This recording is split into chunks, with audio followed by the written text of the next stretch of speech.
आज सुप्रीम कोर्टामध्ये या संदर्भातली सुनावणी होणार आहे। त्यामुळे सुप्रीम कोर्टाच्या निकालाकडे संपूर्ण राज्याचं लक्ष लागलेलं आहे। सुप्रीम कोर्टामध्ये आज या निवडणुकांसंदर्भात तारखा जाहीर होतात का, निवडणुकांचा मार्ग मोकळा होतो आहे का, याकडे लक्ष लागलेलं आहे। या निवडणुका मे मध्ये होत आहेत की जून मध्ये की पावसाळ्यानंतरचा मुहूर्त लागणार, याकडे राजकीय वर्तुळाचं लक्ष आहे।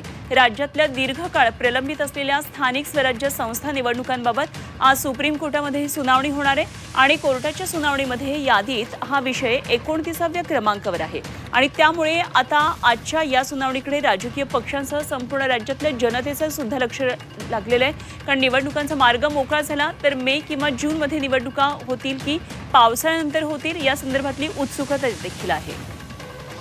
आमचे प्रतिनिधी सीमा आढे आपल्या बरोबर जोडल्या गेलेत। आणखी सविस्तर तपशील सीमाकडून जाणून घेऊया। सीमा, महत्त्वाचं आज सुनावणी होती आहे सुप्रीम कोर्टामध्ये आणि निश्चितच पालिका निवडणुकांसंदर्भातला मार्ग मोकळा होतोय का, याकडे राजकीय वर्तुळाचं आणि राज्यातल्या जनतेचं सुद्धा लक्ष लागलेलं आहे। काय नेमकी आणखी माहिती?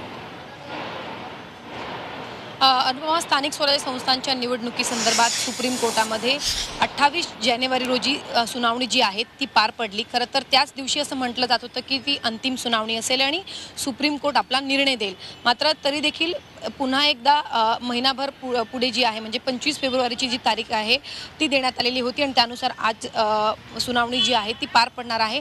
आणि आजचा दिवस खरं तर राजकीय पक्षांसाठी, स्थानिक स्वराज्य संस्थांमध्ये जे निवडणूक लढवण्यासाठी इच्छुक आहेत त्यांच्यासाठी आजचा दिवस हा अत्यंत महत्त्वाचा मानला जातोय। कारण आज सुप्रीम कोर्ट निर्णय देईल अशी एक शक्यता जी आहे ती वर्तवली जाते। मागच्या सुनावणीमध्ये तासभर चर्चा झालेली होती। सरकार आणि याचिकाकर्त्यांची बाजू जी आहे ती सुप्रीम कोर्टाने ऐकून घेतलेली होती। मात्र तरी सुद्धा त्या दिवशी मार्ग जो आहे तो मोकळा होताना काही आपल्याला दिसलेला नाही। तर आज या संदर्भात सुनावणी जी आहे ती पार पडणार आहे। ओबीसी आरक्षणासंदर्भात, सोबतच प्रभाग रचनेसंदर्भात याचिका आणि इतर याचिका ज्या आहेत ज्या दाखल करण्यात आलेल्या आहेत आणि त्या संदर्भात आज कोर्ट निर्णय देईल का हे पाहणं महत्त्वाचं असणार आहे। खरं तर स्थानिक स्वराज्य संस्थांच्या निवडणुकीमध्ये ओबीसी आरक्षणाचा मुद्दा जो आहे तो कळीचा मुद्दा ठरलेला होता आणि त्यामुळे कुठेतरी जोपर्यंत ओबीसी आरक्षणासंदर्भात सुप्रीम कोर्टामध्ये निर्णय लागत नाही तोपर्यंत स्थानिक स्वराज्य संस्थांच्या निवडणुका होऊ शकत नाही।